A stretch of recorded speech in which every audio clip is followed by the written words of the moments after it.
दर्शक बंधु वर्तमान आंचलिक पाणीपाग विज्ञान केंद्र तरफ जो प्रत्येक नौटी जिला को येलो वार्निंग जारी करा जायथिला। येलो वार्निंग जारी कर सारा परे वर्तमान देखा मिलूँ 19 तारिखर सकाळ दृश्य थिला अति भयंकर दृश्य थिला। आकाश मेघाच्छन्न थिला एवं सबु प्रकार वर्षा मध्य घुटिकी आसीथिला।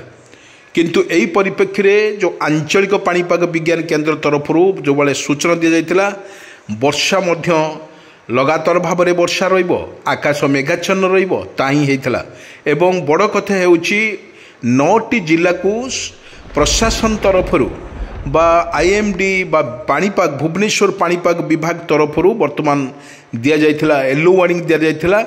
बिजुली घड़घड़ी सहित वर्षार सूचना मत दि जाइथिला। आपण विजुअल माध्यम रे मु आपन को देखौची एही होची जो वर्षा लगी रही स्थले आकाश मेघाच्छन्न रोची एवं प्रत्येक जिले में वर्षा घुटी आसुची एवं बिजुली घड़घड़ी सहित वर्षा मध्य लगी रहिबो।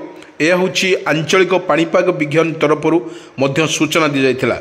वर्तमान देखा गले 9टी जिला को येलो वार्निंग जारी करा जाइथिला एवं येलो वार्निंग जारी करिवार फल हेउची वर्तमान लोक माने किपरि सचेतन रहिबे एवं एई वर्षा को नेकी जिला प्रशासन करंतु रखा जाइथिला। सेथि मध्यरु लोक माने किपरि हैरान न होंतु बांगर वर्षा ऋतु नथिले मध्य वर्षा आसुची। वर्तमान आमे दृश्य देखिथिलु 19 तारिखर संध्यार प्रत्येक जिलार किछि ना किछि वर्षा मध्य रेकर्ड करा जाइछि।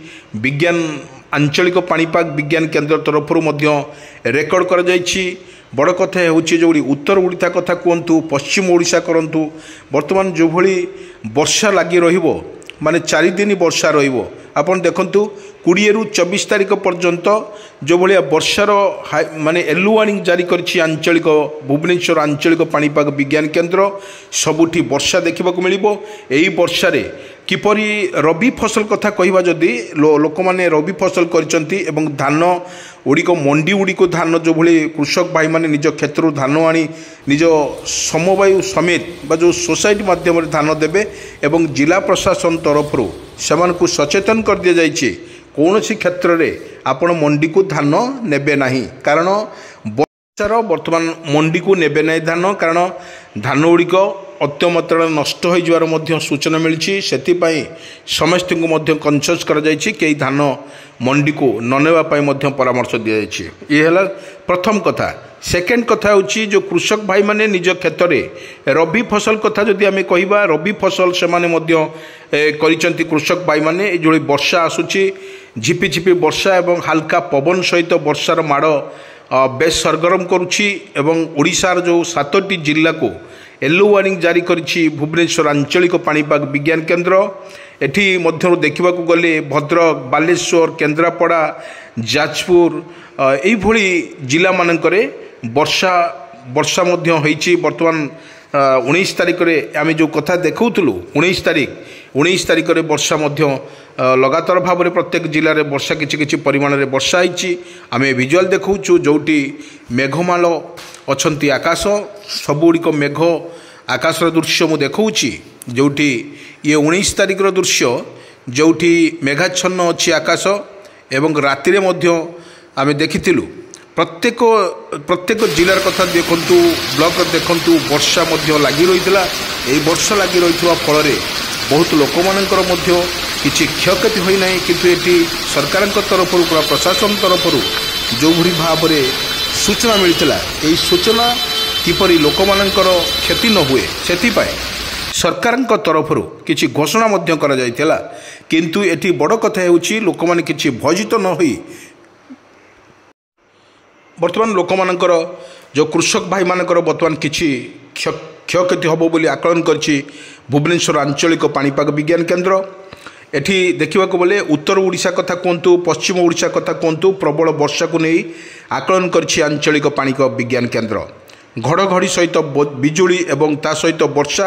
ଏହି ବର୍ଷାକୁ ନେଇକି ବର୍ତ୍ତମାନ ସବୁଆଡ଼େ ଚର୍ଚ୍ଚା କରାଯାଇଛି ବା ପ୍ରଶାସନ ତରଫରୁ ସମସ୍ତଙ୍କୁ ଜିଲ୍ଲା ସ୍ତର ପ୍ରକାର ମ୍ୟୁନିସିପାଲିଟି ବା ପଞ୍ଚାୟତ ଲେବୁଲରେ ଯେଉଁ କୃଷକ ଭାଇମାନେ ଅଛନ୍ତି ସେମାନଙ୍କୁ ମଧ୍ୟ ବେତାର ଯନ୍ତ୍ର ମାଧ୍ୟମରେ ଲୋକମାନଙ୍କୁ ସୂଚନା ଦିଆଯାଇଛି ଆପଣଙ୍କର କ୍ଷେତକରେ ଯଦି ଧାନ ଥାଏ ଆପଣଙ୍କ ପନିପରିବା ଥାଏ ତାହେଲେ ଆପଣ ସୁରକ୍ଷିତ ସ୍ଥାନକୁ ଧାନକୁ ସୁରକ୍ଷିତ ସ୍ଥାନକୁ ନେଇଯିବେ ଏବଂ ଫସଲକୁ କିପରି ପାଣିରୁ ରକ୍ଷା ମିଳିବ ତାକୁ ମଧ୍ୟ କିପରି ଭାବରେ ସଜାଡ଼ିକି ରଖିବେ ତାହା ମଧ୍ୟ କୃଷକ ଭାଇମାନଙ୍କୁ ଦିଆଯାଇଛି। କିନ୍ତୁ ଏଠି ଲଘୁଚାପ ଫଳରେ ଯଦି ଦେଖିବା ସମୁଦ୍ର କୂଳିଆ ବର୍ତ୍ତମାନ ଅଛନ୍ତି ଯେଉଁ ସମୁଦ୍ର ଅଶାନ୍ତ ଅଛି ଏବଂ ସମୁଦ୍ର ଅଶାନ୍ତ ଫଳରେ ଏଭଳି ଭାବରେ ଥଣ୍ଡା ଏବଂ ଗରମ ସାଙ୍ଗକୁ ବର୍ଷାର ମାଡ଼ ଏବଂ ଓଡ଼ିଶା ଉପରେ ପ୍ରଭାବ ପଡ଼ୁଛି। ସେଥିପାଇଁ ସମସ୍ତଙ୍କୁ ସୂଚନା ଦିଆଯାଇଛି ଆପଣମାନେ ନିଜକୁ ନିଜେ ପ୍ରସ୍ତୁତ ରହି ରୁହନ୍ତୁ, ନିଜକୁ ନିଜ ପ୍ରସ୍ତୁତ ହୋଇ ରୁହନ୍ତୁ କାରଣ ସମୁଦ୍ର ଅଶାନ୍ତ ଅଛି।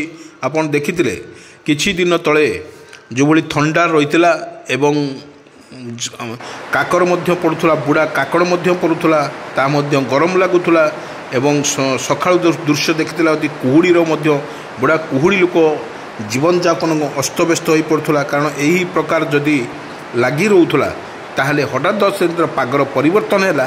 ପାଗ ପରିବର୍ତ୍ତନ ହୋଇଥିବା ଲୋକକୁ ଆକାଶର ବର୍ତ୍ତମାନ ମେଘାଚ୍ଛନ୍ନ ରହିଛି ଏବଂ ଆପଣମାନଙ୍କୁ ଭିଜୁଆଲ୍ ମାଧ୍ୟମରେ ଦେଖାଉଛୁ ଯେଉଁଠି ପ୍ରତ୍ୟେକ ଜିଲ୍ଲାର କଥା କୁହନ୍ତୁ ଜିଲ୍ଲାର ବର୍ତ୍ତମାନ ବର୍ଷା ମଧ୍ୟ ଆରମ୍ଭ ହୋଇଯାଇଛି। ଏହି ବର୍ଷା ଆରମ୍ଭ ଫଳରେ ଯେଉଁଭଳି ଭାବରେ ଆମେ ଦେଖିଥିଲୁ ଯେଉଁଭଳିଆ ବର୍ଷା ହେଉଛି ବାহিরে ବର୍ଷା ହେଉଛି ବର୍ତ୍ତମାନ ପ୍ରତ୍ୟେକ ଜିଲ୍ଲା ଦେଖନ୍ତୁ କଟକ, ଭୁବନେଶ୍ୱର, ପୁରୀ, କେନ୍ଦ୍ରାପଡ଼ା, ଯାଜପୁର, ଭଦ୍ରକ, ବାଲେଶ୍ୱର, କଟକ ପ୍ରତ୍ୟେକ ଜିଲ୍ଲାରେ ବର୍ତ୍ତମାନ ବର୍ଷା ଲାଗି ରହିଥିବାର ମଧ୍ୟ ଦୃଶ୍ୟ ଆମେ ଦେଖିଥିଲୁ ଯେଉଁ କୃଷକ ଭାଇମାନେ ନିଜର ପନିପରିବାକୁ କିପରି ସଜାଡ଼ି ରଖୁଛନ୍ତି ତାହା ମଧ୍ୟ ଆମେ ଦେଖିଥିଲୁ।